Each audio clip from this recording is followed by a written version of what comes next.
Assalamualaikum warahmatullahi wabarakatuh. Perkenalkan, kami dari kelompok 9 mata kuliah Statistika Terapan yang beranggotakan Mayang Putri Nursyahani dengan NIM D74218031 dan Nur Anissa Amalia dengan NIM D74218033. Di sini kami akan menjelaskan tentang materi korelasi person produk momen, korelasi ganda, dan uji signifikansi korelasi. Sebelum melangkah ke materi intinya, di sini saya akan menjelaskan sedikit apa itu korelasi. Korelasi adalah suatu tingkat hubungan antara variabel-variabel untuk mengetahui seberapa baik suatu persamaan linier atau persamaan lainnya dapat menjelaskan hubungan antara variabel-variabel. Misalnya, kita ingin menghubungkan antara tinggi badan dengan berat badan, antara umur dengan tekanan darahnya, antara motivasi dengan prestasi belajar atau bekerja sama, dan seterusnya. 3 poin pembahasan ini termasuk ke dalam korelasi parametrik atau masuk ke dalam ranah statistika parametrik yang saya jelaskan sebelumnya, materi-materi sebelumnya tentang statistika parametrik seperti apa. Lanjut ke materi yang pertama, yakni korelasi person produk momen. Korelasi produk momen adalah korelasi yang kedua variabelnya berskala interval atau rasio. Korelasi ini sering disebut dengan teknik korelasi produk momen Pearson. Karena teknik korelasi ini dikembangkan oleh Pearson. Jadi kenapa namanya korelasi ini dinamakan ada namanya Pearson-nya? Itu karena yang mengembangkan dan menemukan korelasi ini itu adalah nama orangnya tersebut. Ini merupakan teknik korelasi yang digunakan untuk mencari hubungan dan membuktikan hipotesis hubungan dua variabel bila data kedua variabel berbentuk interval atau rasio dan sumber data dari dua variabel atau lebih adalah sama. Selanjutnya yakni kegunaan korelasi produk momen Pearson. Ada dua, yakni untuk menyatakan ada atau tidaknya hubungan antara variabel X dengan variabel Y. Yang kedua yakni untuk menyatakan besarnya sumbangan variabel satu terhadap yang lainnya yang dinyatakan dalam persen. Selanjutnya yakni nilai R. Nilai R terbesar adalah +1 dan R terkecil adalah -1. R sama dengan +1 menunjukkan hubungan positif sempurna, sedangkan R sama dengan -1 menunjukkan hubungan negatif sempurna. R tidak mempunyai satuan atau dimensi. Tanda plus atau min hanya menunjukkan arah hubungan. Kita bisa interpretasikan nilai R adalah sebagai berikut. Ketika nilai R sama dengan 0, maka interpretasinya adalah tidak berkorelasi. 0,01 sampai 0,20 korelasi sangat rendah. 0,21 sampai 0,40 rendah. 0,41 sampai 0,60 agak rendah. 0,61 sampai 0,80 cukup. 0,81 sampai 0,99 tinggi. 1 sangat tinggi. Rumusnya yaitu RXY sama dengan N dikali sigma XY min buka kurung sigma X dikali sigma Y per akar buka kurung N dikali sigma X kuadrat min sigma X tutup kurung kuadrat tutup kurung besar buka kurung besar lagi N dikali sigma Y kuadrat min buka kurung sigma Y tutup kurung kuadrat tutup kurung besar, di mana RXY sama dengan korelasi antara variabel X dan Y. XY adalah data X ke Y, YI adalah data Y ke I. I itu bisa mulai dari 1, 2, sampai N. Nah, ini kita contohnya, misal saya menyajikan 10 responden. Contoh 10 responden. Nah, itu sudah diketahui nilai X-nya berapa, Y-nya berapa. Ini kan tabelnya langsung jadi ya. Ketika nanti ada cuma diketahui nilai X sama Y-nya saja, agar kalian lebih mempermudah dalam perhitungan mencari korelasi antara variabel X dan Y, itu kalian harus mencari nilai X kuadrat, nilai Y kuadrat, dan nilai X kali Y. Gampang, tinggal memasukkan saja. Terus nanti dari setiap kolam nilai X 1/10, Y 1/10, X kuadrat 1/10, Y kuadrat 1/10, dan XY 1/10 itu dijumlah. Karena di dalam rumus tadi itu yang ditanyakan adalah sigmanya. Nilai sigma. Sigma itu sama dengan penjumlahan keseluruhan. Gitu. Jadi dimasukkan ke rumusnya tadi itu N-nya 10 dari mana? N-nya karena diketahui respondennya ada 10. Kemudian sigma X kan Y-nya diketahui 417,30, sigma X-nya diketahui 65,0, sigma Y-nya diketahui 63,8, sigma X kuadrat diketahui 426,00, sigma Y kuadratnya diketahui 410,52. Tinggal dimasukkan saja semuanya ke dalam rumus. Maka diperoleh 26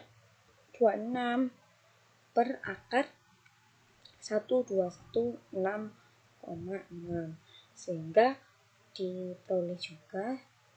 diperoleh korelasi antara X, variabel X dan Y itu nilainya adalah 0,745. Lanjut ke korelasi ganda.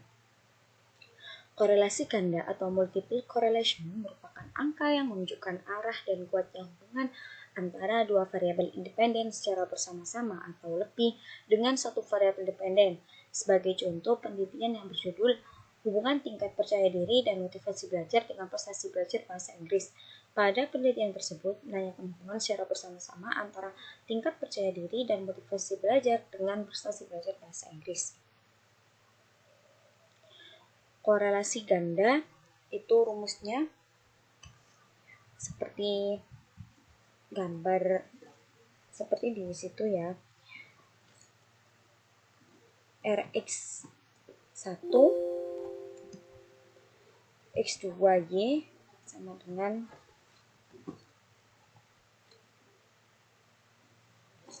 R kuadrat X1Y akar R kuadrat X1Y plus R kuadrat X2Y plus min 2 RX1Y RX2Y RX1X2 per 1 min R2 X1X2.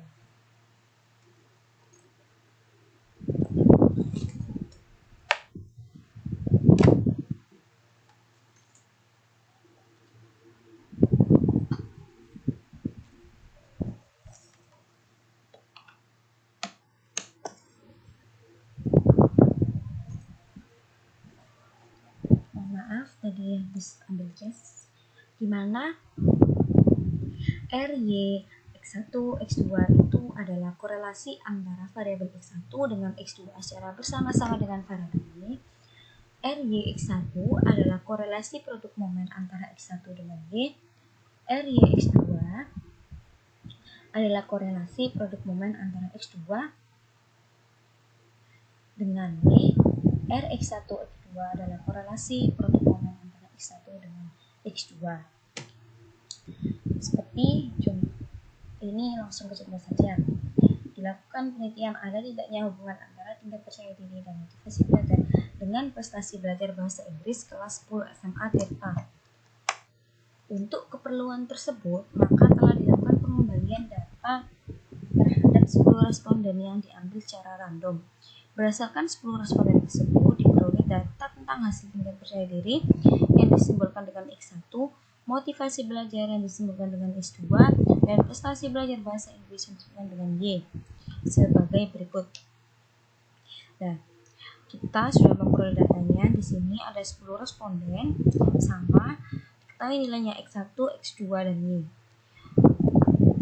Untuk mempermudah, ketika di soal itu tidak diketahui nilai X1 kuadrat, X2 kuadrat, Y2 kuadrat, X1Y, X2Y, dan X1 X2, Maka kalian lebih baik buat tabel seperti ini dulu. Agar apa? Mempermudah dalam perhitungan memasukkan rumus. Ini kan contoh soalnya kan sudah ada, jadi langsung dimasukkan saja. Langsung di ini sigmanya itu dari penjumlahan tiap kolomnya mulai dari responden 1 sampai 10 diperoleh seperti itu, seperti di tabel. Nah, ini rata-ratanya 3,3 dari mana? Dari 33 dibagi 10 responden. 4 ini rata-ratanya dari mana? Dari 40 dibagi 10 responden. 7 dari mana? 70 dibagi 10 responden. Menentukan hipotesis. H0 sama dengan rho sama dengan 0, itu tidak ada hubungan antara tingkat percaya diri dan motivasi belajar dengan prestasi belajar bahasa Inggris. H1 rho tidak sama dengan 0, ada hubungan antara tingkat percaya diri dan motivasi belajar dengan prestasi belajar bahasa Inggris. Langsung kita masukkan rumusnya tadi. RDX1, RDX2, RX1, X2 diperoleh nilainya masing-masing. RDX1 diperoleh 0,94659, RDX2 nya diperoleh 0,912871, RX1 X2 nya diperoleh 0,95959. Kemudian setelah itu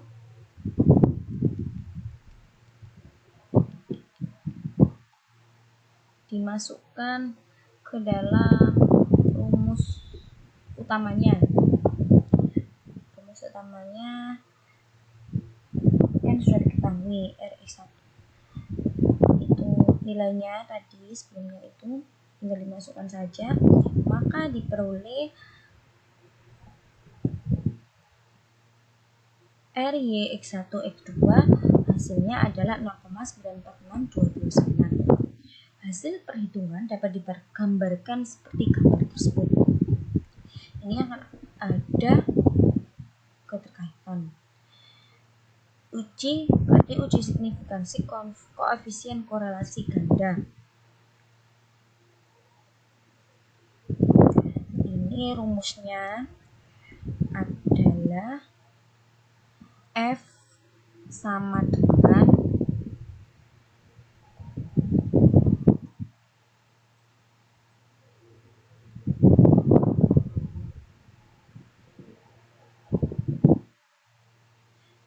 R kuadrat per K dibagi buka kurung 1 min R kuadrat per buka kurung N min K min 1. Oleh RI.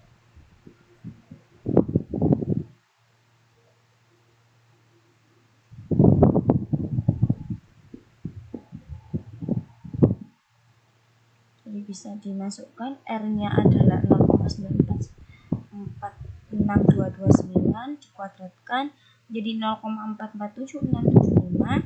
Terus kan K kecilnya kan 2, yaitu 1 min R kuadrat 10 N kecilnya kan ada 10, berarti 10 responden, min K kecilnya kan 2 min 1.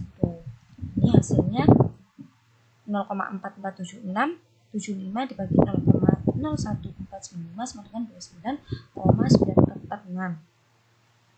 5 yakni daerah kritik dari F 0,05 dan 2,7 itu 4,74. Daerah kritik itu buka kurung awal F sedemikian hingga F lebih dari F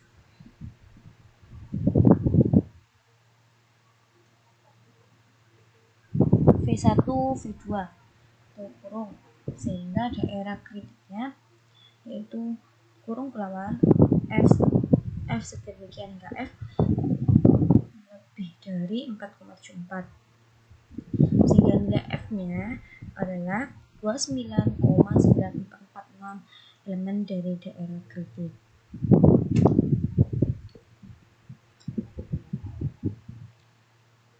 Keputusan uji H0 ditolak. ditolak karena F hitungnya ini lebih besar daripada F tabel. Kan F hitungnya 29,9446. Sedangkan yang di tabel itu 4,74. Jadi H0-nya. Yang ketujuh, ini kesimpulan ada hubungan yang signifikan atau dapat diberlakukan untuk populasi di mana sampel diambil antara tingkat percaya diri dan motivasi pelajar dengan prestasi belajar bahasa Inggris. Ini materi yang ketiga, yang terakhir. Ini uji signifikansi korelasi. Uji signifikansi koefisien korelasi parsial digunakan untuk menguji apakah hubungan yang terjadi berlaku untuk populasi atau dapat digeneralisasi. Rumus menghitung T-nya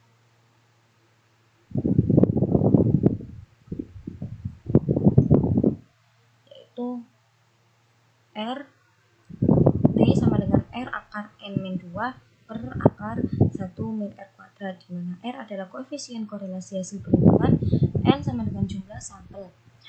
Jika T hitung lebih dari T tabel, maka H0 ditolak artinya signifikan.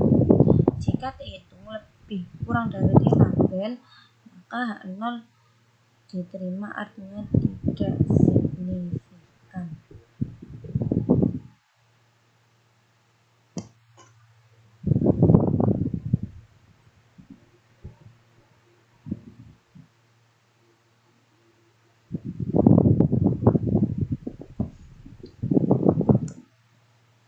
Contoh kasusnya, seorang mahasiswa bernama Andi melakukan penelitian dengan menggunakan alat ukur skala. Andi ingin mengetahui apakah ada hubungan antara kecerdasan dengan prestasi belajar pada siswa SMA negeri XXX. Dengan ini, Andi membuat dua variabel, yaitu kecerdasan dan prestasi belajar. Tiap-tiap variabel dibuat beberapa butir pertanyaan dengan menggunakan skala Likert, yaitu angka 1 sama dengan sangat tidak setuju, 2 tidak setuju, 3 setuju, dan 4 sangat setuju. Setelah memberikan skala kepada 12 responden, didapatlah skor total item-item yaitu sebagai berikut. Ini skor totalnya. Tabulasi data atau data fiktifnya. Kan ada 12 responden, mulai kecerdasannya masing-masing sampai prestasi belajarnya. Kita analisis dari hasil analisis korelasi sederhana R, dapat korelasi antara kecerdasan dengan prestasi belajar adalah 0,766. Ini 0,766 itu saya tadi menghitung itu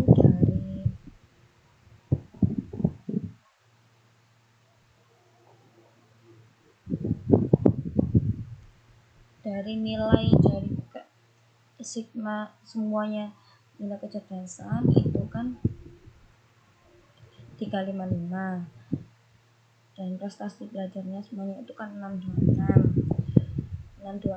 itu nilai nilai prestasi belajar dibagi sigma dari kecerdasan itu hasilnya itu 1,76. dan kemungkinan 0,766 ini dari 1,76 dikurangi 1. Kan kami juga belajar, jadi agak mungkin agak ini ya. Jadi kita belajar bersama-sama, nanti akan dibenarkan sama pemohon. Hal ini menunjukkan bahwa terjadi hubungan yang kuat antara kecerdasan dengan prestasi belajar, sedangkan arah hubungan adalah positif karena nilai R positif. Berarti semakin tinggi kecerdasan maka semakin meningkatkan prestasi belajar. Menentukan hipotesis H0. H0 tidak ada hubungan secara signifikan antara kecerdasan dengan prestasi belajar jika tingkat stres tetap. HA ada hubungan secara signifikan antara kecerdasan dengan prestasi belajar jika tingkat stres tetap. Menentukan tingkat signifikansi. Pengujian menggunakan uji dua sisi dengan tingkat signifikansi A sama dengan 5%, atau uji dilakukan dua sisi karena untuk mengetahui ada atau tidaknya hubungan yang signifikan. Jika satu sisi digunakan untuk mengetahui hubungan lebih kecil atau lebih besar, Tingkat signifikansi dalam hal ini berarti kita mengambil resiko salah dalam mengambil keputusan untuk menolak hipotesa yang benar sebanyak-banyaknya 5%, atau signifikansi 5% atau 0,05 adalah ukuran standar yang digunakan dalam penelitian. Oh iya,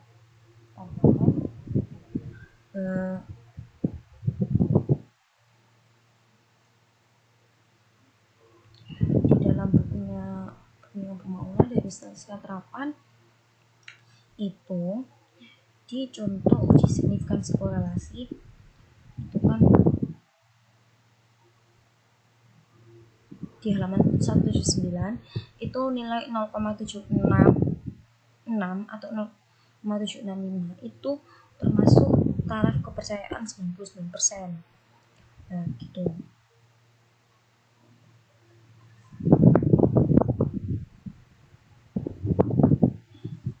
Lanjut di kriteria pengujian. Berdasarkan probabilitas, H0 diterima jika p-value lebih dari 0,05.